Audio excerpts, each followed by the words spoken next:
Today's video will be a review for the Detective Night series, which is a series that Bruce Willis did. One of the last sets of movies that he worked on before retirement. And these I just finished watching for the first time, and I really enjoyed the series. They were made on a smaller budget.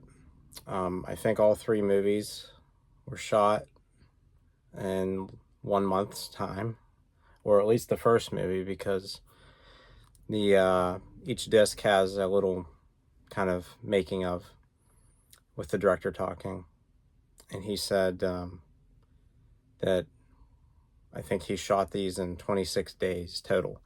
So it's kind of, for that kind of a time limitation, and the budget that he probably had wasn't a lot, and to be able to have Bruce Willis in these, it's kind of pretty cool how he pulled it off.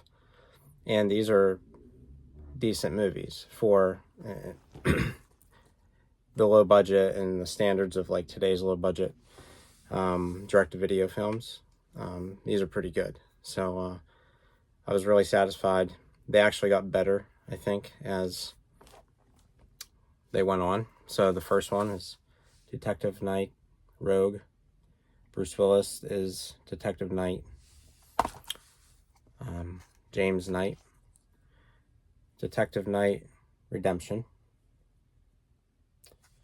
And Detective Night Independence. And these are set during holidays. Each movie is set during a different holiday.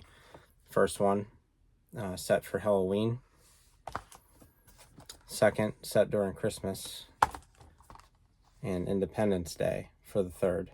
So July 4th. And this was kind of, the series is, I appreciated even more hearing the director talk about growing up, being a Bruce Willis fan, and being able to sign him on to these and make these for Bruce. He said when he was writing the dialogue for Bruce, he was writing it specifically for him in mind to be in the movie. And he was like hearing Bruce say the lines in his head. And that's kind of what encouraged him to be able to set out on such a tight schedule and make these, to not only make movies, but to be able to do something in a way to maybe give back, kind of with Bruce being in the movies for the director. The director was also happy with that, but able to like dedicate these to Bruce. And in one of the features he says about, I think it's just maybe the first one, there's a little segment where he's talking about the action scenes and things, and then a little 3 or 4 minutes dedicated to him talking about working with Bruce and getting the opportunity. And he said about these being some of Bruce's like most recent but final action sequences. I know he mentioned that for an action sequence toward the end of this film, and he said that he was honored to be able to do that. And Bruce was on set being very happy and like very fun to be around, and getting along, and that excited the director even more. And the director also wrote these, and so for him to be able to do all that, it's just pretty cool how these movies came to be. And like I said, filmed them all back to back, basically splicing them together. He did each set and used basically the same locations for that whole month. He was shooting these with some scenes he only took an hour, maybe 2 at most to shoot. So they had to be quick. They had to do no more than maybe a few takes for some scenes just to get through it. And really, I think he pulled them off, and I was very happy with them. And it's also shows that this is kind of like the director's love letter to Bruce, because of how he has Bruce kind of be more Bruce than some of the other movies have let him be in recent years. But he's kind of has those shots of like where Bruce is holding the gun, like on the front here, or hanging out of a truck, or coming around a corner, or walking down a hallway, and it's very like old school, like John McClane, but just Bruce in general. But there's also like a few one-liners, and it was like having, not going to be like an exact replica of the Die Hard series, but a lot of John McClane is in this movie as well, and so he let Bruce do those things. And now Bruce's dialogue is, I'd say, limited in the first movie, but more in the second, and then in the third he has a little more. And it's good to see, like, this is 2022, and basically very fast-paced films. And to know that, like, Bruce was already at this point diagnosed, or about to be diagnosed, with aphasia, but he still seemed very much himself, and you can see the enthusiasm there in the scenes where he's doing certain dialogue pieces, and I'm like, that's makes you feel good that he was having a good time with everyone else having a good time, and the director being able to do this. And it's like a dream come true to the director. And the movies are very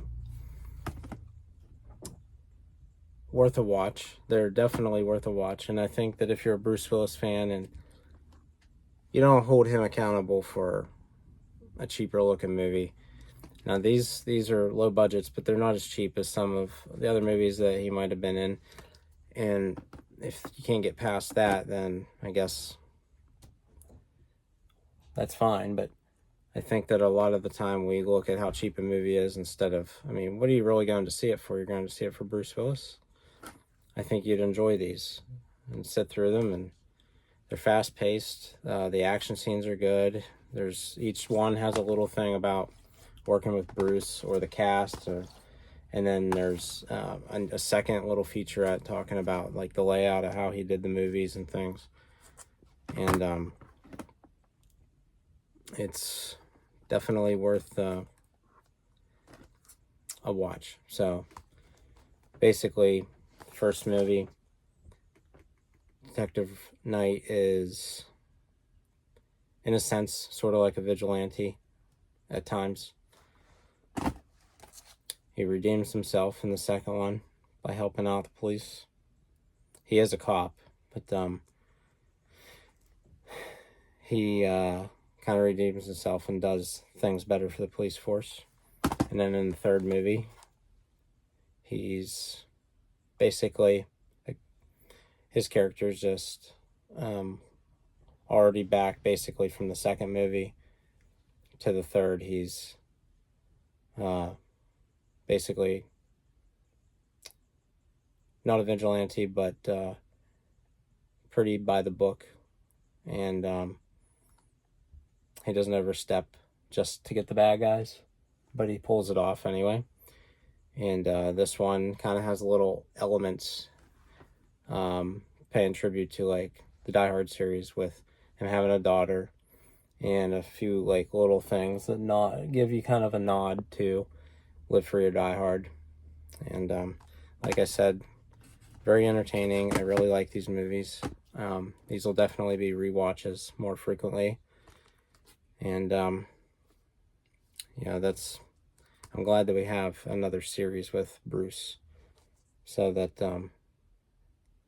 it's something more to have in the collection, and that he was able to be well enough to do these, and it didn't get to him or anything to where he couldn't perform or nothing like that. But I think he did a real good job for the director working with him and having him certain things to help him out, and really doing it kind of like a love letter to Bruce, but Bruce being able to have some dialogue and action and to do this for the director. So that's the Detective Night series from 2022, 2022, or 2023, I guess, 2 and 3. But definitely a cool little behind the scenes story how these were made, and to have this to show for it, I'm pretty satisfied. So in honor of Bruce, I'd say I definitely recommend it. And if you're a diehard fan of Bruce, not just the Die Hard series, definitely recommend, and I think you'd enjoy them if you're all in as a fan. So thank you very much for watching.